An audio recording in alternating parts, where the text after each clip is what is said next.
Hey, what's happening, friends? Just want to let you know that today's episode is brought to you by the good men and women over at Stage Hands Clothing. Based in Chicago, this husband and wife team have created the one-stop shop for backstage professionals who are always working hard behind the scenes and always count on high-quality, durable workwear. They carry everything from men's and women's apparel and plenty of super cool tactical gear to keep you ready for the next task. Use the code Roadie to get yourself 20% off your entire order. That's Roadie to get 20% off your entire order. What's happening, Roadies? This is Ashley Shepard. This is Anthony Chiaffi. What's happening, Roadies? This is Hank Fury, and you're listening to Roadie Free Radio. What's up, Roadies? My name is Larry Milburn, and this is Roadie Free Radio, your VIP pass to meet and greet the stars behind the scenes of the music and film business. All right. What's happening, Roadies? Welcome to episode 139 of Roadie Free Radio. This is your host, Larry Milburn. I am coming at you from a barn in Northwest Connecticut. We're back, and I'm feeling good. And I want to say what's happening to all you guys. Thank you for tuning in. It is great to have you here. For my returning friends and for my new friends, come on around, pull up a chair, pull up a tour bus, grab a seat at the edge of the stage, and join the conversation. It's nice to have you. Thank you guys so much for tuning in. Man, it's been a ride, as you know. Sorry I missed last week, but things got a little crazy. So first up, we got a big list. We got a hell of a show today, too. I have two guests that I checked back in with, two authors, two rock and roll authors, John Kane and David Dann. We're going to get to those guys. They have two incredible books, actually three incredible books coming out over the next few months, and I wanted to give you guys a heads up about that. But let's get into it right up front here. First of all, thank you guys so very much for all of your support and your feedback and your love for the last episode from a couple weeks ago when I broke down the crazy tale of the job and the AFib and all that stuff. The outpouring was really quite it was touching, man, is what it was. And I appreciate it. And I appreciate your thoughts. I got a lot of phone calls, emails, text messages, the whole thing. People were checking in on me. Just incredible. And, I don't know what to tell you. I don't know what to say. Everybody was like, how are you keeping positive? It's so great. There are a lot of people out there that have it a lot worse off than I do. So I just try to keep moving one step forward. I'm still reading John Joseph's The PMA Effect. Great book. Getting through it. I got about a quarter of it left, and that's certainly helping. And as I said, just keeping things in perspective. Okay, my feet hurt, my toe hurts. Yeah, gonna get it fixed. I lost my job. Okay, great. But you know what? At least I had a job to lose in the first place. And finally, I have an amazing support system around me. Not only you guys, my friends and my family are incredible. And a lot of this last few weeks and few months, I would not have been able to get through were it not for my incredible wife, Amanda. So I want to let that be known. My wife, Amanda, here, giving her some love on the show. But she's a big supporter. And, behind every good man, as they say, is an even better woman. So thank you. I got to bookend what those two events, the heart thing and the job thing, with one last thing that happened after I got done recording the show. I guess these things do come in threes. That's what everyone was telling me. So I recorded the show on a Sunday. The show came out on a Monday. Tuesday afternoon, 2 days before the 4th of July, man, we had to put our little dog down. Our boy Riley. We used to call him Chicky. Well, we had a lot of nicknames for him. You might have seen that post on my personal Facebook page, but we built an awesome little memorial to the guy right outside my office so I can see him. I say hi to him every morning. He was my little buddy. He used to sit on my lap sometimes when I'd record an episode, and we're going to miss him. But yeah, it's been a tough run, but we're pulling out. We're pulling up, And as I said, we're pushing those faders up right into the red, motherfuckers. We got some birthdays going out the last couple of weeks. I wanted to be sure not to miss anybody. So here we go. Are you ready? We got Mr. Bobby Tees. We got Brian Gerosa, Charles Twilling, Harvey Brooks, Martina Menendez, Sue Anello, and Leo Beatty. Happy birthday, my friends. Happy birthday and much love to all of you, wherever you are out there in the roadie universe. I wish you well and all the best. Also, many of you have probably seen that guitar tech to Mr. Peter Townsend, Alan Rogan, passed away a couple of weeks ago. And I had wanted to do something for that, but it all got away from me last week, so I'm doing it now.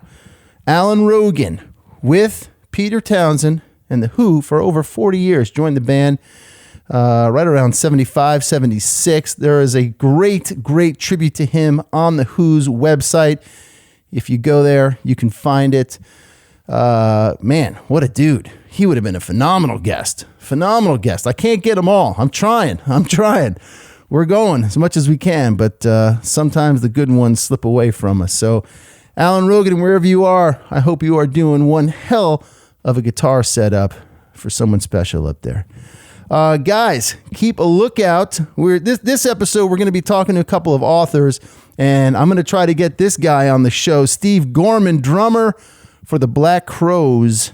He's got a book coming out, a little tell-all, if you will. Hard to Handle, The Life and Death of the Black Crowes, a memoir, will be coming out. You can pre-order it over at Amazon right now. I've got a link to it in the show notes. If you head on over to roadiefreeradio.com and check out this episode, there's a bunch of stuff. Everything I talk about in today's episode will be linked down there. You can find it, click on it, buy that book. I get like a penny for every Amazon associate link that people use. So I appreciate that. But my love for the Black Crowes. Can't wait to dive into that. As I said, trying to get to Gorman. I've reached out through Instagram, see if I can't get him on the show here to talk about the book and just what he's been up to, because he's an interesting cat, man. Had a whole other life as a sports guy, sports commentator. Steve Gorman Sports, I think it was. He had a podcast going. Good stuff. So anyway, if anyone's got a line to Steve Gorman, let me know. Let's get him on the show. Guys, don't forget, you can support us over at Patreon. You can become a monthly supporter of the show for as low as $1 by heading over to patreon.com/Roadie Free Radio. You can sign up for as low as $1 up to, I think, $20. You get some perks by doing all that. Some shout outs on the show, some merch, and it helps. Every little bit helps keep the show rolling month to month. I can bring in some other people to help offset some of the work and do it, get it done. So for those of you that do that already, I want to give you a special shout out and thank you for that. So here we go. We have two authors on today's show. The first one up is Mr. John Kane. John, if you remember, if you've been listening to the show for a while, helped out back in episode 50 when I had Bill Hanley from Hanley Sound on. Bill was the front of house engineer, put together all the sound for Woodstock, the original Woodstock, not this crazy Woodstock coming up. There's like 9 different Woodstock events coming up this summer. But the original Woodstock, Bill pulled this thing off, and John is a great guy, and he's been working on a book about Bill's life called The Last Seat in the House, The Story of Hanley Sound. That's going to be coming out this fall. And he also has a new book coming out called Pilgrims of Woodstock. I'm going to let him tell the story coming up here, but it's an amazing, amazing journey to another side of the Woodstock Festival experience that a lot of people just don't know about, they haven't seen. And John dug deep and took care of this. So anyway, he's from Somerville, Massachusetts, and he now lives on the seacoast of New Hampshire. He will be doing a book tour. We talk about that. Head over to pilgrimsofwoodstock.com to find out more about where John is going to be. He will also be at the upcoming AES convention, which we talk about. And yeah, man, look for it. So here we go. First up, we got Mr. John Kane Right after that, we're going to jump into a quick check-in with my buddy David Dann, who's got a new book coming out in October called Guitar King, Michael Bloomfield's A Life in the Blues. It is the definitive Michael Bloomfield biography. As you know, Michael was a cousin of mine, a distant cousin of mine, about third cousin, something like that. My mom grew up with him in Chicago. Never got to meet the man, but I got all the records. I got all the CDs. I got pictures, posters, all the stuff. It's a big reason why I got into the blues and into playing guitar. I don't even come close, not even a fucking fraction close. I wish I did. And I've tried to do as many things as possible to help keep Michael's legacy out there, and anything I can do to promote anybody else's work in keeping Michael's legacy alive, I try to do, which is why I had David on the show. So first up, though, we got Mr. John Kane talking about the Pilgrims of Woodstock and Mr. Bill Hanley. Hit it. Call yourself a roadie. Call yourself a roadie. Call yourself a roadie. John Kane, you there, my man? I'm here. How are you, man? I'm good, buddy. I'm good. It's nice to see you. Good. Nice to hear you again. Nice to be back. It's been this a while. time I don't have to drive. It's been exactly. This is easy. We're like 100 and something episodes away from our 50th. It was awesome to celebrate that milestone with you and Mr. Hanley, Mr. Bill Hanley. Yes. Congratulations, man. That's a huge achievement and an equally amount of work that you put into this whole thing, and I think it's great. Thank you, dude. I appreciate that, and certainly congratulations to you. You have 2 phenomenal new books coming out, and that's why we're checking in. Tell us about these books. We got Pilgrims of Woodstock. Yeah. And The Last Seat in the House, The Story of Hanley Sound, which one were you working on longer? The Hanley Sound book, I think, right? Oh, yeah. Well, first off, I hope they're phenomenal. You think they're phenomenal? I mean, I hope so. I like them, but you know how it goes. Yeah.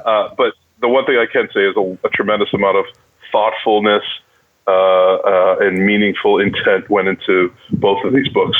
So which one did I work on the longest? Most definitely the Hanley book. A long story short, very short, was that I graduated in 2014 with a PhD in leadership studies, and that dissertation was on Hanley. That work that I worked on for those years in school was on an oral history under the guise of leadership, innovative leadership and disruptive technologies.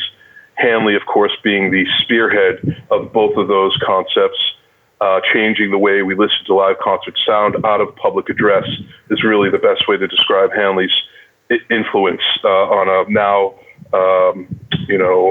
bustling live concert industry. Yeah. Can't say so much about the music business itself or industry now, but definitely live concerts are still huge. And from 2015 to 17, I can't thank whatever powers that are aligned with my cosmos to have a guy by the name of Alan DiBiase, a former professor, jump in and say, "Hey, John Kane, what's going on with your dissertation? It needs to be a book. Let me help you." And Alan DiBiase is my former professor at Franklin Pearson. He, and I'm not even exaggerating, for 2 years, probably every other day, we'd FaceTime with each other and read line by line, paragraph by paragraph for chronology, continuity, factual data, coherence, just everything involved, sentence structure that was needed to make the Hanley book not a chunky research-driven dissertation. Yeah. And a good portion of that was me just going alone back into the library scene and hunkering down into the thankless and lonely world of writing, and putting all of those interviews that I had gathered and saturating them into the story. So my goal was to make The Last Seat in the House a story, similar to, a journey, one man's journey, epic type thing. And in 2017, finished that somewhat, started to farm out chapters to various publishers, academic publishers, because Hanley book is an academic, really an academic book, a research book. And I mean, it's still going to be a joy to read, but it's going to serve educators and students of the field. And basically just got a bunch of rejection letters. I could show them to you if you want. I've been hung up on a wall, but sure. Just not it. Yeah, right. I mean, even from MIT Press. I mean, here it is. Hanley Sound has been providing sound reinforcement for the MIT commencement every year, and I put that in my little introduction. Like, here's your opportunity to tackle this amazing story, and nothing, flatline. And Hal Leonard, the biggest music publisher of them all. Right. Nada. I'm like, well, you missed the boat. Someone's going to get this thing, because I didn't want to self-publish it, but I would have if I had to. Yeah. And being an educator and in higher education, it was important for me to be acknowledged as a writer on this level from my career path, and to be with a university press is an esteemed, incredible accomplishment that I pinch myself. I can't believe I'm doing. So, yeah, and so I don't know where I left off there, but the book was farmed out. The University Press of Mississippi, of all publishers, said, hey, we heard about you through some other channels, and send us what you got. Let's take a look at it. They liked it. And the one thing they said, Craig Gill, the editor, I guess not the editor-in-chief, or just the head of publication, their lead editor, director, said this will be the first book that we ever publish that opens with a sound man sitting on top of a bomb. And famously, Hanley, and when he first told me this, when I first met Bill, that he said he was on a Allegheny Airlines out of Philadelphia, sitting on a bomb in 1970 on his way to Whereversville, and that he sat there and the bomb was under his seat. I'm like, oh, that's bullshit. Yeah. I'm like, I don't remember believe that. this story. I remember this. Yeah, exactly. And that's really what I out of all the amazing, incredible things he had done in sound and with technology, sound system technology, the one thing that most impressed me was this guy was sitting on a bomb. I mean, wow. Yeah. So I think that really was a testament to the press taking a really big chance with a niche topic and a new writer, a new author, trying to formulate one man's journey into this really epic tale. Yeah. And that's how I really see Hanley's story, and that's how I see the house is threaded, through these and it's not like he was just doing the stuff, right? He was also inventing it. He was a character. He's like what was that? I keep thinking of that film. Was it Tucker, whatever the hell it is? He was innovator. Yeah, an innovator. Yeah, exactly. And you really tapped into that. And I know that we've talked along the way about you really wanting to paint that portrait and tell a story of his accomplishments and whatnot, and not only focus on the technical stuff, just really paint a great picture of a guy who was trying to push the boundaries and come up with it on the fly. As when you're doing something for 500,000 people in a makeshift city, that's what you got to do. That's so true. The innovative, there are a couple of concepts that should be acknowledged and people should learn about, maybe even before getting into this book. One is of innovation and of great innovators. Who these people were, not just with sound, but in life, because they all share the same story. They start out in a garage. They start out tinkering. They're bad in school. They can't spell. They can't read, but they can take apart a radio blindfolded and put it back together. Edison, Tesla, on and on and on and on and on. And these people, no matter what the tactile piece of machinery is or whatever concept they have in their head, it's all kind of the same pattern, Yeah. And that was once that I realized the scope of that, it was easy for me to kind of make connections. It was the great race for sound, just like it was the great race for electricity. Hanley was one of them, and there were others doing other amazing things as well that paralleled Hanley. I mean, Charlie Watkins in the UK started 10 years earlier than Hanley. He built the WEM systems and the copycat delay system, all these amazing things. But here in the U.S., it was guys like Hanley, Harry McCune Sr., who had a few years before Hanley, and a couple of others that are in the book in a chapter called The Competition. But again, the term used loosely because in the 1950s, having 2 or 3 sound reinforcement companies going after the same thing really wasn't competition. It was just kind of like, friendly, I don't know, a friendly interest in the same thing where people are building a business out of. I'm probably not saying it correctly, but there it is, man. I mean, it's really an incredible story that had never been told. I mean, that was the thing. Like, no one got this yet. That's awesome. This is all for me. I know, it's amazing. And when is it coming out? Okay, so February 2020, coming this February 2020, it'll be released with the University Press of Mississippi on hardback, and that'll go to universities and libraries. And the price point on that is a little higher than the paperback, and the paperback will follow soon after. And then I'm hoping that some of these companies like JBL, Macintosh, Shure will jump on the bandwagon. We can get a little book tour going. That's my next effort, is try to get some companies involved that are named in the book. I mean, these brands are all over the Hanley story, early on. Right. Are you doing any advanced stuff prior to February to get the book out there? Yeah, well, I don't want to confuse my audience, so because of the Pilgrims book, but I'm trying to do I'm introducing the Hanley book in smaller ways. The Pilgrims book, I'm really pushing it because it's the Woodstock anniversary. Yeah. But I will be at AES convention in New York for at least a day with some signage and some dealio. I'll be there. Okay, yeah. It's kind of like a soft open, like, hey, this is coming, prepare yourselves. You gonna have copies to sign or anything, or no at that point? No. Okay. It's just gonna be like, this book's coming down the line. The press has been really good about sending me marketing materials to kind of massage the audience before the release of the book. Great. It's still, just today, before I talk to you, I'm still going through that final proof to clean up it's 200,000 words, 600 pages, 58 chapters, short chapters. Yeah. It's a mammoth I equate it to like being one sheepdog with 10,000 sheep, all these words, and right. It's really a lot. Yeah. So, but you made it accessible at 2,000 words. You made it accessible. If you're a layman and you're just interested in learning about a pioneer and innovator, you're not going to get bogged down in sound wave technology.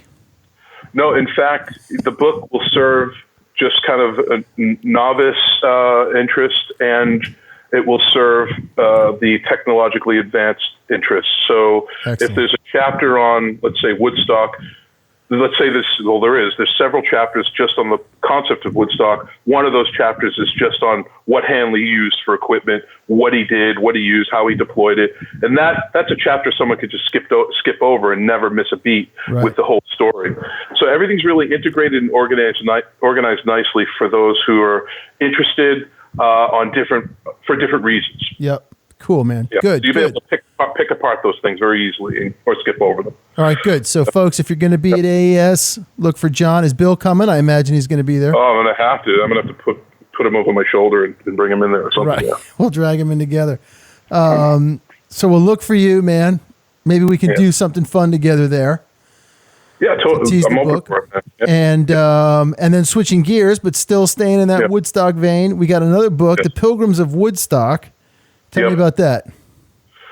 So Pilgrims of Woodstock. So in my, here I am, I'm researching for the sound engineer. Sound engineers really weren't, aside from Hanley, who did gain some popularity on a different level, sound by Hanley, Rolling Stones here and there. But photographs, images of Hanley early on were really hard to come by. So I had always been searching in videos, YouTube trolling, on and on and on. Here and there, I would find some images from famous photographers like Baron Wollman and Henry Diltz, who Diltz has contributed so many beautiful photos to the book. I can't thank him enough.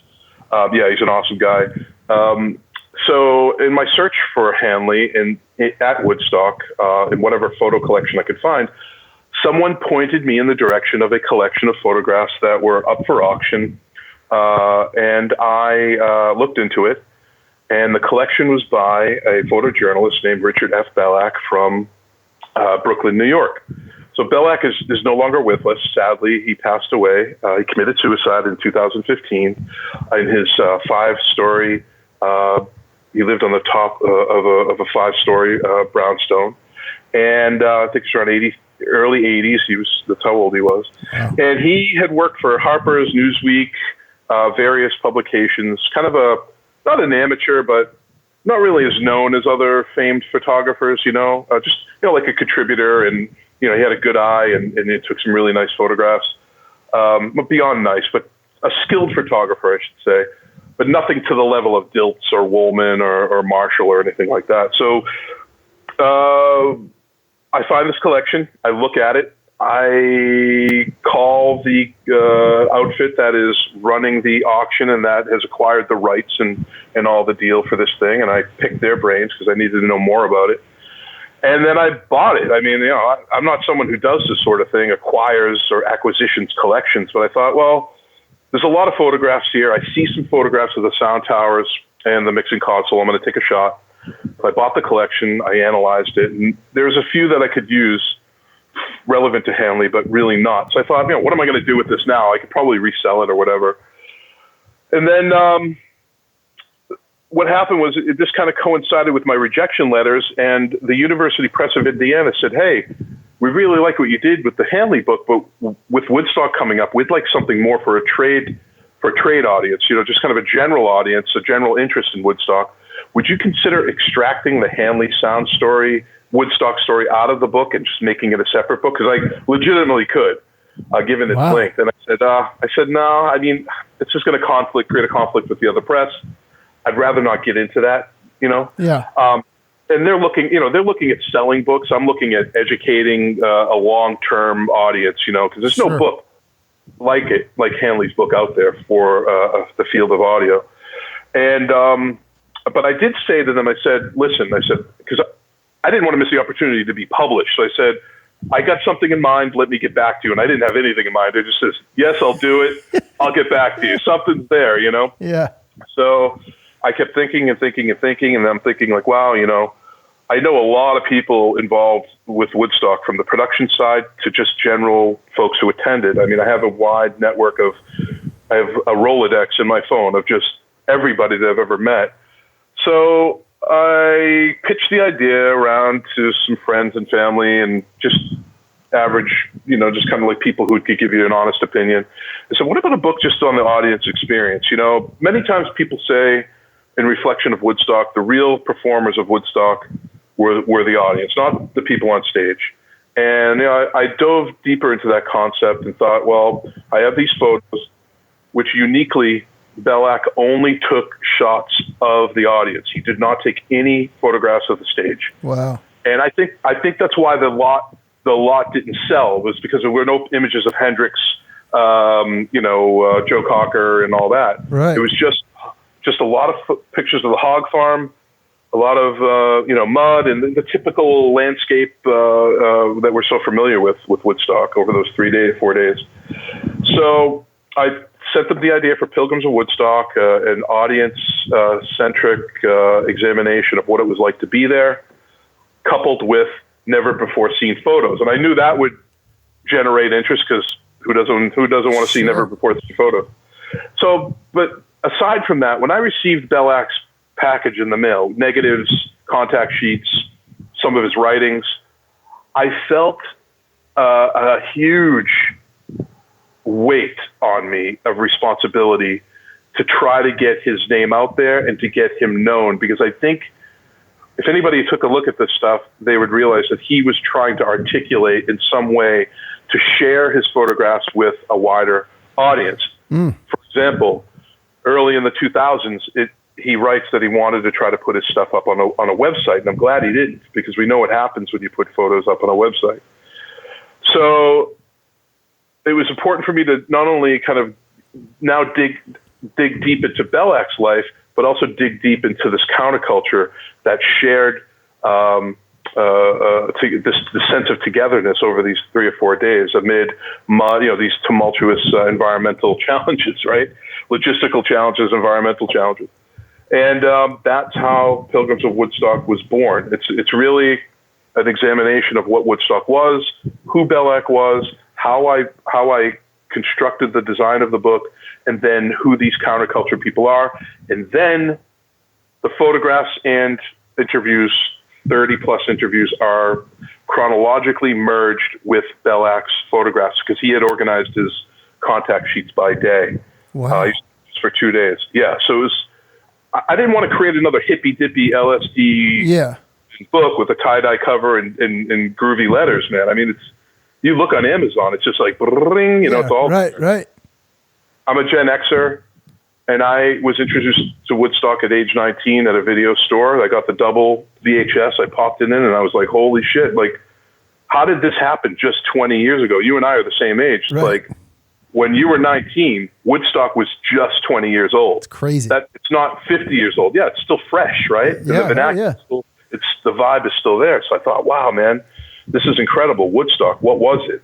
How did it happen? How did it occur? And I talk about that in my lecture because people ask, like, you weren't at Woodstock. Like, how do you know? What do you know? And I have to deal with a lot of not discriminatory remarks, but a lot of folks who are, kind of curious as to who I am and what my motivation is, right? Yeah. So I have an interest in the topic, and I have these photographs, and I have just wrapped up writing Hanley's book. So Pilgrims really came together very quickly. Over 3 months, I put together about 10,000 words as an introduction, a bio on myself and Belak, and a background on Woodstock, and then get into the interviews. I got to imagine at this point you are, you've got to be, an expert on the field of Woodstock. Well, that's what happened with Hanley. I didn't set out to be that, but where the Hanley book has 9 chapters on Woodstock alone, not just with the sound, but the backstory, the day by day, the challenges, and all that. By the time I reach Pilgrims, I know more than your average individual. Sure. That I know more than the average baby boomer who often quotes the film. Because that's an issue. People quote the film. That doesn't mean you were at Woodstock. It just means you've seen the film 1,000 times, and now it's saturated into your brain as if you were there. Yeah, I've seen the film 1,000,000 times too. But yes, you're right. I by way of Hanley, I became somewhat of a Woodstock scholar. I know a lot. I don't know everything, but I know more and more and more, and it's just that bowl keeps filling. Are you've got you've got an event coming up there. Yes. Which is going to be awesome. Tell me about that. I know. Yeah. So at the museum at Bethel Woods on August 10th, we have an event called Can You Hear in the Back? I believe that's what we've titled it. I didn't title it. I threw out some title names. That wasn't one of them. And it's basically the Woodstock crew, not all of them. A few of them couldn't make it. The Woodstock sound crew on one stage, and they haven't been together since 50 years ago. Wow. This includes Hanley and several technicians and audio engineers that were there on the site at the place. Yep. Damn, that's going to be heavy, man. I know. And it was a dream of mine to always have that happen. And I have to thank the cooperation with Bethel Woods, Wade Lawrence, and McIntosh. The leadership at McIntosh has been, out of all the brands and all the products Hanley ever used, the McIntosh brand has been the most embracing of their relationship with Hanley. And I don't mean that to slight any other brand, but they are the ones who come up most in the book and who have adopted their brand identity to guys like Hanley who help shape their products. And Hanley is a byproduct of that. It's like Hanley helped them, they helped Hanley, and then boom, you have this amazing legacy in audio history. So wrapped around that weekend, where they're celebrating the festival anyway. Santana's going to be there. Who else is coming up? A bunch of people. Following weekend they're coming. The Hanley thing is the weekend before the anniversary. Okay. The following weekend is Arlo Guthrie. He's doing a concert on the field. They're showing a film on the field. And then Friday is Ringo Starr, which I don't think he played Woodstock. I'm no slight to Ringo. He wasn't my favorite Beatle, but I still respect the dude. Sure. And then there's Santana on Saturday, which is going to be pretty cool. Yep. And Sunday is Fogarty, who still rips it up. I've seen him before. He's still great. Oh, yeah. And then we're going to have an artist and an author den set up on the field with other authors who've put out books and filmmakers. I have to give a plug here. There's a guy by the name of Mick Richards who's putting out a film called Producing Woodstock, and his footage goes back 25 years. He has stuff that nobody else has, and it's the most definitive visual representation of the construct of Woodstock from the production all the way through. And it's Wow. That's on the 3rd. So if anybody wants to see something unique and awesome for the first time about Woodstock and learn something new, I would go to that. Man, that's going to be good. If I could get, I would be there, but I'm gonna get my toe operated on. I'm gonna be sitting here on opioids, watching live. You better live stream this shit for me, dude. Oh my God, I got to do something. I know. You got to do something. You better film or photograph or find somebody to do that. The reunion of Hanley's crew. Yeah. So after, it's only an hour panel. I'm moderating the panel, and it's only an hour or 20 with Q&A. You know how these things grow. You don't want to bore people. After that, there's part of my proposal was to have an oral history component where, and this is to be contributory to the museum and to the Macintosh brand, because Macintosh, as much as I was in disbelief, they don't know a lot about their history, and here I come along and I'm like throwing things at them and I'm like, really? We never knew that. We never knew this. And it's like so awesome to be able to educate people who don't know, Sure. So I think there will be a videographer there, hired a professional videographer capturing most of this, and I'll make sure that occurs. As far as a live stream, that would be ideal. I mean, it'd be incredible. The only thing I could think of, I could strap a GoPro type thing to my kid's head and give her a lollipop. 4 years ago, whatever it is, you said more, you went into this with one book idea. Yeah. You've come out now several years later with 2 books. Yeah. About to embark. You're doing a bookstore tour. Yep. Right throughout the fall. Libraries and bookstores. Libraries and bookstores throughout the fall here to promote Pilgrims of Woodstock. Then you'll probably do something after that in the new year, I would imagine, for the Hanley book. Hopefully, yeah. How do you feel, dude? Well, I feel a couple of things. One is, what's funny is I never set out to be a writer. I was like, we opened this conversation up earlier before we started filming. We talked about, you're a graphic designer, you're a visual artist. I always thought, I'd have some career. I knew I wanted to be a teacher, but have some career as an artist and just kind of go along. I always felt self-conscious about my writing. I just never felt as though it was good enough. Yeah. And I don't expect anybody to feel bad about that or anything. I didn't go to school for that sort of thing. And I was a reader, and I've read important books in my time in higher ed and even in my own personal time. But, not like some people who, and I know writers, I know people who've dedicated their life to the craft of writing, to reading every important novel that ever existed. I couldn't do that. I have like ADD when it comes to writing, It's like I read 2 chapters. If it's boring, at any point, I'm like, boom, down, and I love to read, but I really need to be interested in the topic. Yeah. So I think that in that way, being that type of person, I had those people in mind too, the storytellers and the people who want to just get to the nuggets, And after I wrote the dissertation and started to, and parts of that were good, parts weren't that good. Other people started to read it and say, hey, wow, this isn't really that bad, man. I mean, you're not too bad. And my philosophy in writing is this. It's very simple. Write so people can understand clearly and write concisely, and you will have and David Mccullough, famous historian, writer, just legend in the field of history, one of my all-time favorite writers.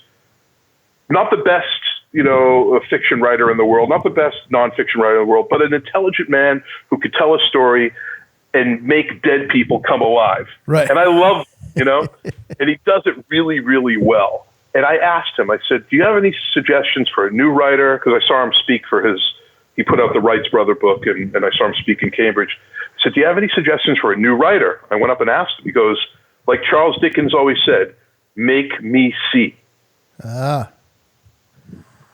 Paint the picture. And I'm an artist, so once I got that kind of clicked, like paint the picture, any good song, you paint, like Hendrix. He was so colorful in his music. He painted a picture. It's not just a song. Right. It's, All Along the Watchtower is not just a song, dude. It's a portrait, Right. And that's how I treat writing, as if it was a portrait. And by way of doing that, I think I'm a better writer because of that, So I came into writing from a backdoor angle. I can never slight anybody that is a skilled and learned writer in that way. So, weird. Good, it's weird, man. Weird. Yeah, good. Well, it's nice to hear you've got this. You got your next 8-9 months mapped out in terms of pushing these books and getting it out there. You never know, a new idea might hit you to start working on. And I think you're going to find some awesome experiences on your book tour, your library tour, and particularly the Woodstock weekend. I wish you all the best with that, dude. Pilgrimsofwoodstock.com is the place to go to find the book and library tour, learn more about you. And when does this book actually come out? People can buy it. Oh, well, the official launch is August 1st. Okay. But if people have already ordered it, they probably should be receiving their book by next week. So my editor told me that I had to order books for myself so I can kind of bring them along if anybody wants them. Okay. Hopefully people want them, or like I told you, I'll end up with a box of at a yard sale 50 years from now. Yeah. What's Woodstock, Daddy? Daddy had this really funny idea. You could write a book about Woodstock. Anyway, so if you order them now, you'll get them before August 1st. But the official publicity launch is coming out. And from what I hear, a reviewer from the Wall Street Journal is now reviewing Pilgrims. So, man, I keep my fingers crossed that it's how it goes in reviews, man. I bet you're going to do well, man. So pilgrimsofwoodstock.com is how we find out about that one. The Last Seat in the House or Last Seat in the House? www.thelastseatinthehouse.com will have information on the documentary film that is still in the works and the book that'll be coming out in February. Awesome. And if someone's looking to get a hold of you, how do they find you? Yeah, there's email addresses for both and contact sheets for both on both of those websites. So awesome, dude. So it's Pilgrims of Woodstock at Gmail, The Last Seat in the House at Gmail. So both of those will get to me. Fantastic. John, dude, I can't thank you enough. Yeah, you got it, man. Thank you for all your support, man. You're welcome. Congratulations again. This is no small task to not only pull off one book, but you got two coming out. That's very cool, dude. Yeah, I can't believe it. Yeah, pinch myself every day, man. I'm thankful. Good for you. Yeah. All right, dude. All right. We'll be talking, man. Good luck out there. Later, brother. Peace. There you go, guys. John Kane. Thank you, John, for being on the show. We're going to switch gears now. We're going to head on over, talk to my buddy David Dann. But before we do, I also want to let you know that today's episode is sponsored by Show Pro Beard Co. Started by live audio engineer Chris Wilson, Audio Wizard on YouTube. He and his wife, they have created their very own unique formula of beard balm that not only performs well in terms of health and nourishment, but also provides the control, shine, and pleasant aroma that any bearded professional would appreciate. These are non-waxy, all-natural beard balms that will leave your beard soft, smooth, and nourished. Choose from a variety of natural-smelling scents like Home Sweet Home, Morning Wood, Through the Woods, Chain Motor Oil, and of course, Original Unscented. Use the code Roadie over there. You get yourself 20% off your entire order. Guys, you ought to look good on the road. You can't have your beard flying this way and that, so use the code Roadie. Get yourself 20% off when you head over to showprobeardco.com. David Dann is a commercial artist, music historian, writer, and amateur musician. He worked for many years in the news industry. He was the co-publisher of the award-winning Catskills Weekly, and he was the editor of Artenol, a radical art journal described by the New York Times as a cross between the New Republic and Mad Magazine. He's produced several radio and video documentaries of Michael Bloomfield and served as a consultant to the Sony Legacy box set about Michael Bloomfield, which you remember years ago, I helped co-produce the documentary of that, Sweet Blues, the documentary with Bob Sarles, who's been on the show as well. A whole retrospective that Al Cooper put together, 3 CDs about Michael's music and his life and whatnot. So you can find that on Amazon as well. It's called From His Head to His Heart to His Hands, Michael Bloomfield's box set. David decided to dig deep here and do the definitive biography of Michael, 736 pages. That will be coming up to us in October. So David and I break down some awesome stuff in the book that he found and some great experiences he's had while writing the book. So I'm going to get out of the way and let David and I's chat take the place. Here we go, Mr. David Dann. How are you, dude?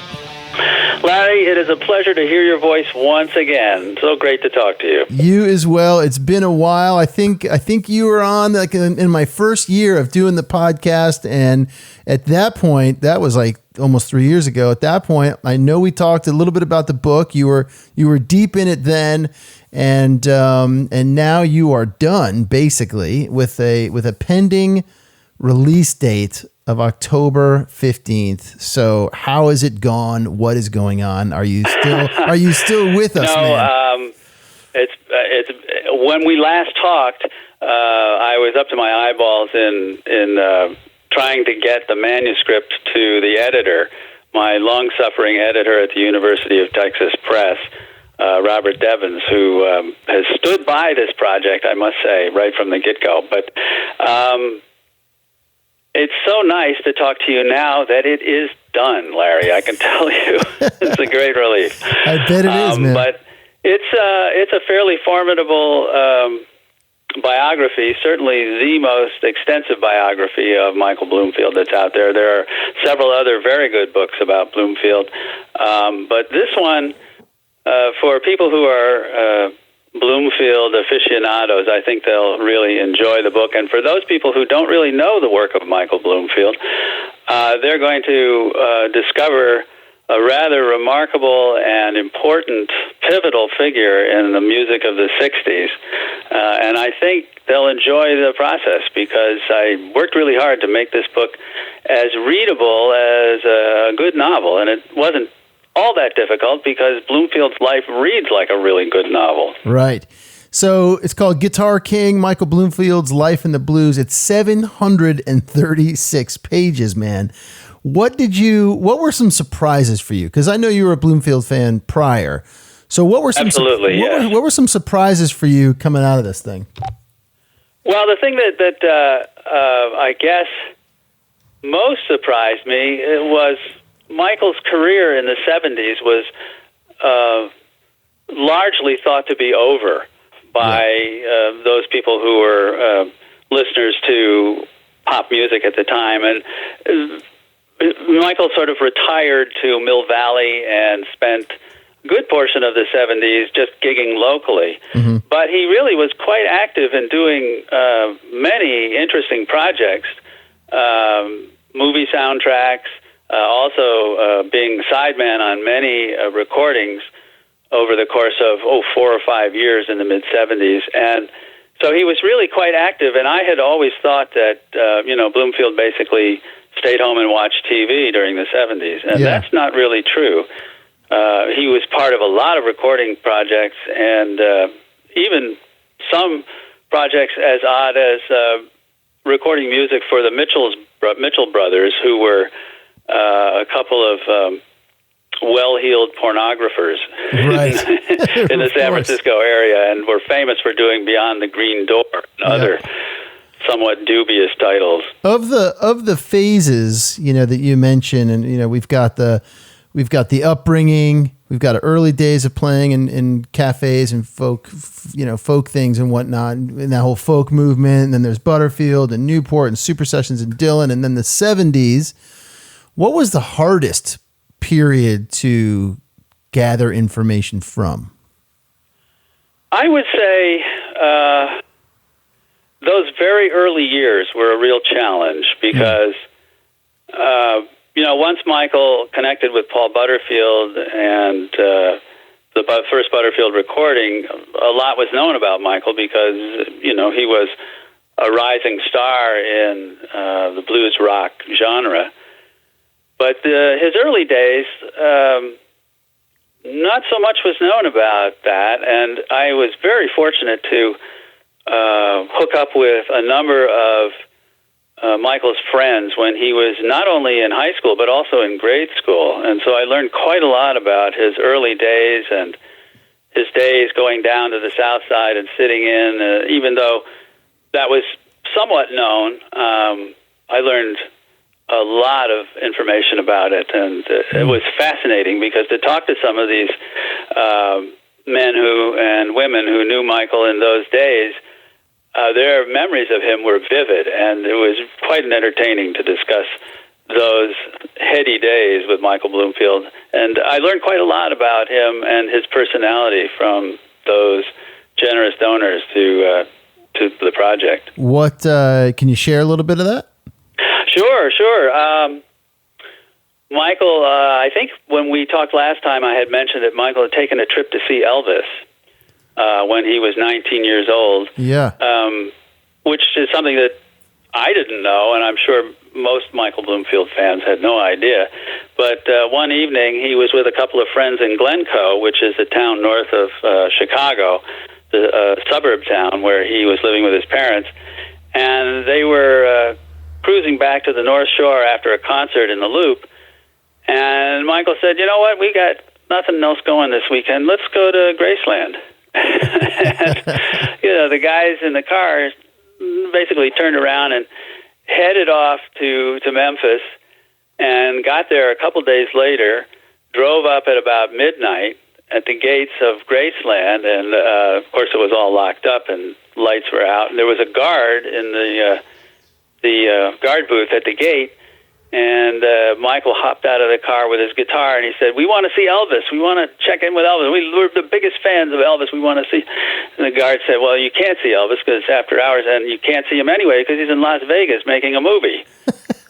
So Michael talked about how much they loved the music of Elvis, and he played a number of Elvis's tunes, and the guard was so taken with him that he opened the gates and pulled out one of Elvis's Cadillacs and drove him around the grounds and showed them the house, and it's just a great, great story. That's amazing.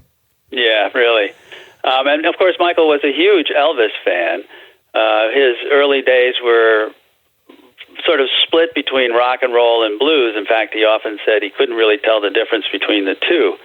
They all sounded the same to him, and it was just great music. So he was a big fan of Scotty Moore and other rock and roll players, as well as players like Lightnin' Hopkins and Muddy Waters and the blues guys. Yeah. Who were some of those like super early blues influencers? Obviously I know, Muddy Waters and whatnot, but like just before that, when he was a kid and he was going down to the South Side.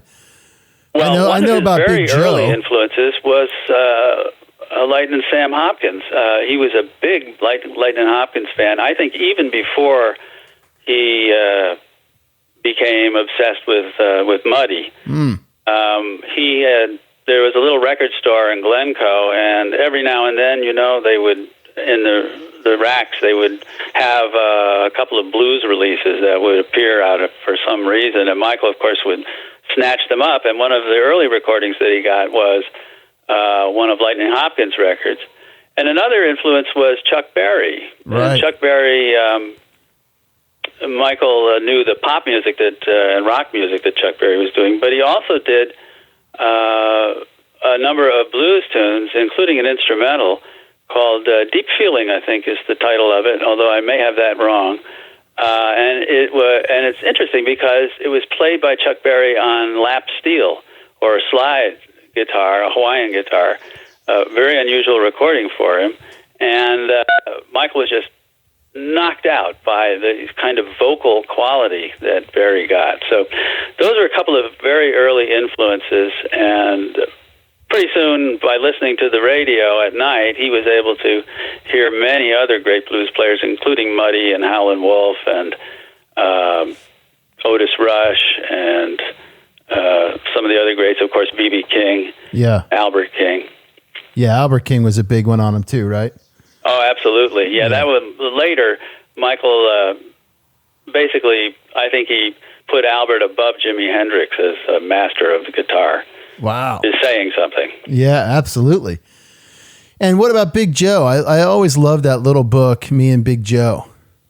Yeah, Michael's chapbook. It was actually something that he had dictated at Norman Dayron's place into a tape recorder, and it was transcribed and then later edited and issued as a small book called Me and Big Joe. Big Joe, of course, was Jolie Williams, Big Joe Williams, who had been something of a blues star in the 30s, recording for the Bluebird label in Lester Melrose, Chicago. And Michael got to know him because Big Joe was recording for Bob Kester, who had the Jazz Record Mart on Grand Avenue. And Big Joe would hang out there, and Michael would go down and look at records. And, of course, Big Joe was like a walking history lesson in the blues, and they very quickly became good friends. And then, as is recounted in Me and Big Joe, one July 4th weekend, they all headed off to East St. Louis to find a couple of obscure blues players that Michael and his partner, George Mitchell, wanted to present at the Fickle Pickle, where they were organizing blues nights. Right. And, it didn't work out all that well for him. It's a great, great story. Yeah, it's a fun book, man. I remember reading that for the first time several years ago. Oh, yeah. And it's still around. You can purchase it. I think Research, which is the publisher, still has it available. Nice. So if the early years were sort of, let's say, the most difficult to research, and where some surprises came out of it, yet rewarding, what was the most fun period for you to dive into? Well, I think probably the period between 1965 and 1969. Yeah. Michael's heyday, at least in the public eye, where he was part of the Butterfield Band and then had his own group called the Electric Flag, and eventually recorded with Al Cooper the one record that he made during his lifetime that was a hit record, Super Session. And just that period was very rich, and there was quite a lot of information about, various events. But it was really fun it was kind of like being a detective, because the general outline of things was known and is well known, but there were lots of other interesting anecdotes and stories and events that occurred that were just really fun to uncover. I don't remember if we talked about this in our interview, but I'm just curious if you hit some roadblocks or bumps along the way where you just thought, you know what, I'm not going to get any further. There's already a lot of good stuff out there, Well, yes and no. One thing that comes right to mind, which is sort of a side topic with Bloomfield, is the fabled 1959 Les Paul Standard Sunburst that is pretty much associated with Michael. It's the guitar that he used for about 7 or 8 years, and then lost it in Vancouver in 1974 when he just left it at the club that he played. That's been the subject of all kinds of discussion and debate as to what happened, where did it go, why did Michael lose it?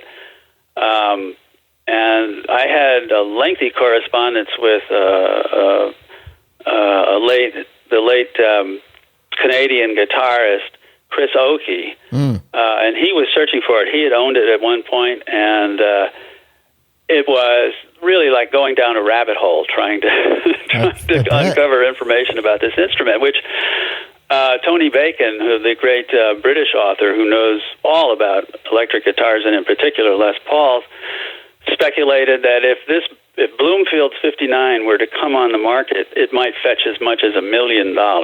Really? Imagine. So it's gone. Nobody knows where this is. Is that the deal? Well, I have a pretty good idea where it may be. Chris Oakey he decided that he had found it, but he couldn't confirm that. Okay. So I do sort of know where it is, but obviously it's not for publication because whoever is the current owner does not want to be public about it. Sure. But it is a really fascinating story, and it's also one that's endlessly frustrating because, as you say, I would run into these dead ends and just throw up my hands. So no one's actually seen it. You haven't seen it? It hasn't been really, I don't think it's been seen since by anyone other than the current owner for, I would say, 30 years. Wow. Since probably 1985, 1986, something like that. Did you learn more about his death, the actual events surrounding that night and morning?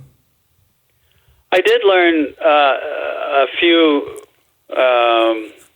telling facts from several people who knew Michael very well at the end of his life. Mm-hmm. And I was able to piece together from other bits of information what I speculate as what really happened that night. Uh-huh.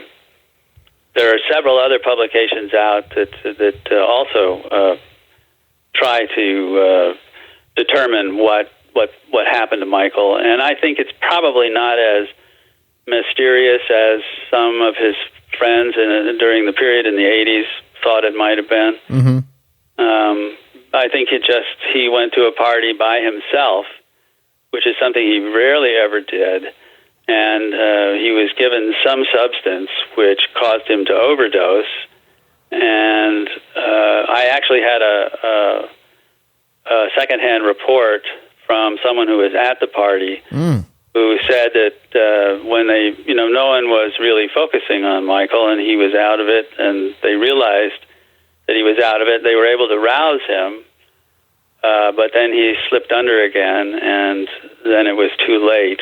And so the place where the party took place was rented or owned by someone who had criminal connections and did not want to have an overdose in his apartment. So they moved Michael to a place quite distant from where the party was, and that's where he was found the next morning.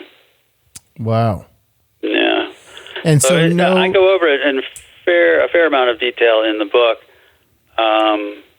with the caveat that this is largely my surmises on the possibility of what happened. But I think it's probably pretty close to actual events. And there's no way to, do we know what house it was in? Do you know, is there a way to find anybody else that was there? Or maybe these guys, obviously if they got criminal connections, that's going to be difficult, but Well, there are some details that were relayed to me but I was asked not to share them publicly, not to publish them. Sure. But they do seem to confirm pretty much what my scene that I create in the book. Yeah. And it's it's one that's sad, but it's I don't think there was any nefarious who said that Michael was done in because he owed money to the Mitchell brothers, or because somebody wanted to steal all his guitars, or in fact his mom Dottie said that the autopsy report showed that he had been given rat poison, which is not true. But so there were lots of speculation, lots of conspiracy theories, but I think the actual truth is somewhat more mundane. Aside from Michael himself, who's the one interview that you wish you could have had? Bob, are you out there listening? Dylan, of course. Yeah. That would have been a coup. Yeah. But, that's pretty much like finding the needle in the haystack. It's not easy to do. How was Cooper? With Al? Oh, Al was wonderful. He talked with me quite a bit. Yeah, so. I bet. Yes, and Al's memory is as sharp as ever. He really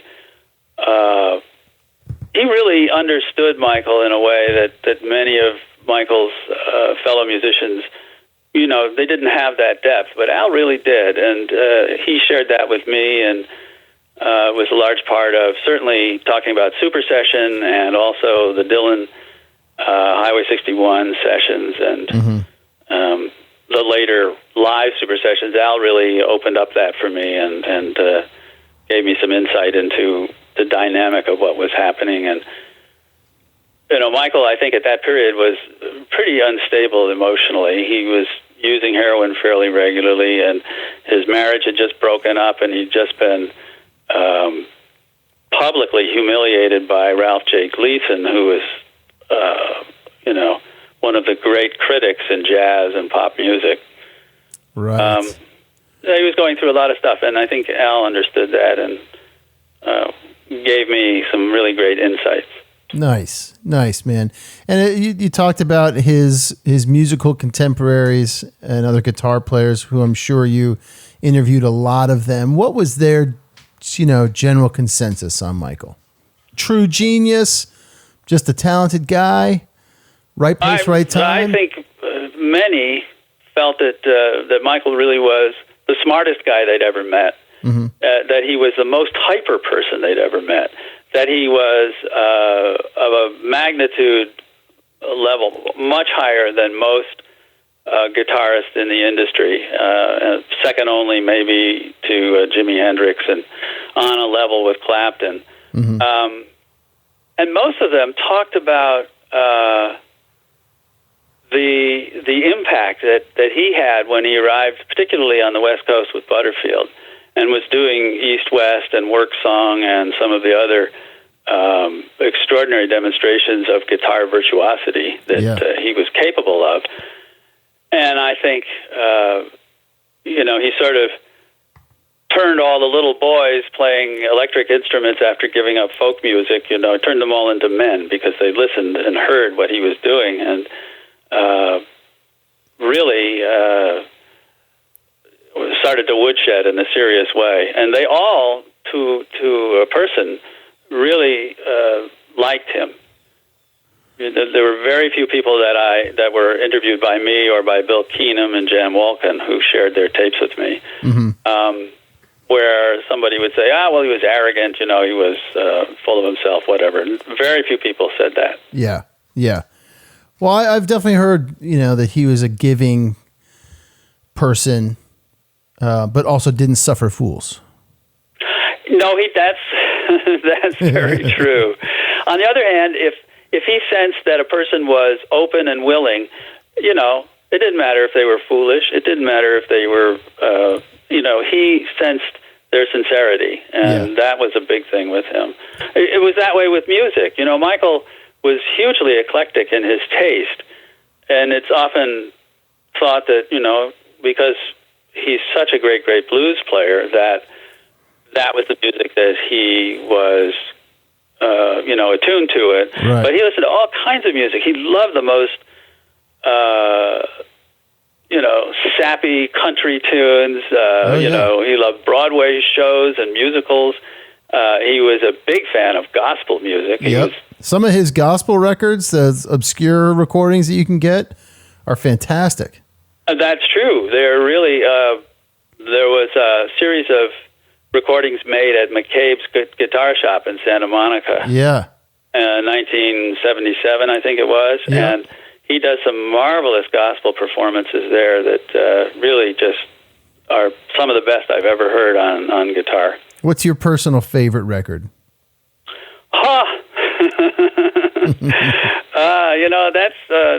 That's a real tough question. Of course, I have to acknowledge Super Session because that was the music that got me into Bloomfield back when I was a lowly teenager in 1968. Yeah. But the record that I've grown to like more and more and more is A Long Time Coming, the Electric Flag record. Oh, yeah, man. In working on the book, I really dug into parsing how that record was put together, the various layers that Michael overdubbed, and the sections, and the breadth and width of the music is just breathtaking. And there are 3 or 4 tunes there that could easily have been, top 40 hits. Yep. And then there's some profound playing, like on Another Country, and there's experimentation with sound collage. I mean, this was a band that everyone holds in high regard, but I think there are some live recordings that are just some of the best guitar playing I've ever heard in my life. They're just amazing. Yeah. And I'm a guy who knows the jazz idiom deeply and profoundly, and Bloomfield is right up there with these guys. So for sure, man. 736 pages. What do you hope at the end, when someone is done reading this book, that they get out of this story? Well, there's so many things to get out of it, but I hope that they obviously come away with an appreciation of the talent of Michael Bloomfield, and also of his impact on pop culture in the late 60s and early 70s. I mean, that was my prime motive for writing the book. But I also hope that they get a real picture of the music world in the 60s and 70s, because I try to cover that in a colorful and interesting way, and to kind of include some of the politics as well as, the ethic of drug use, how that all came together, how that affected the music. It was a very large part of it, although many veterans of the 60s are reluctant to speak about it. That aspect, as well as the sort of maturation of pop culture, growing into adult politics, music that was really for grown-ups, no longer for teeny boppers, that kind of thing. So if you read this book, you'll come away with, I hope, a picture of a very interesting and revolutionary period in American pop culture, and with a sense of the guy who was sort of at the center of a lot of it. So the book's coming out in October. You got a book tour lined up? What are you doing? Any special events? Well, my manager, who is my significant other, is lining up bookstores all across the country, and I have no idea how I'm going to actually get to them. So I will probably do a couple of appearances and scribble a name or two in a book. But so that's coming. That'll be probably in November, because I'm told by the press that you have to give them a month. Okay.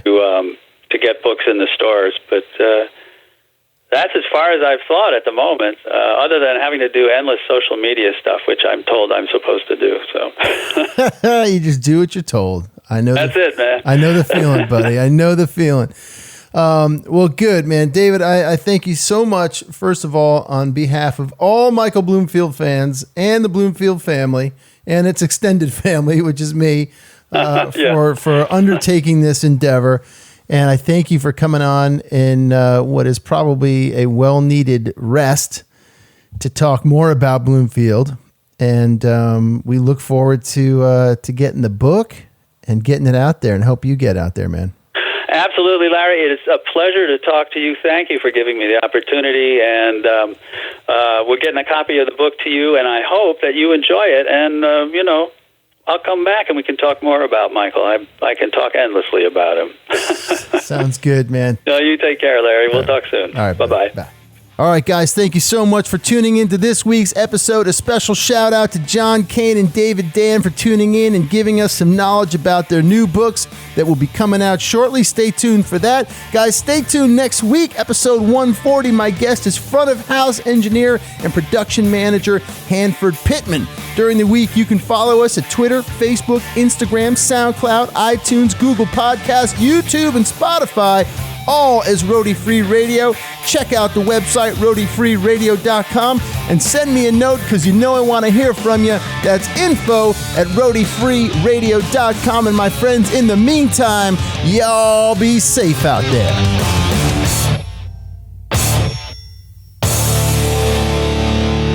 No roadies, no rock and roll.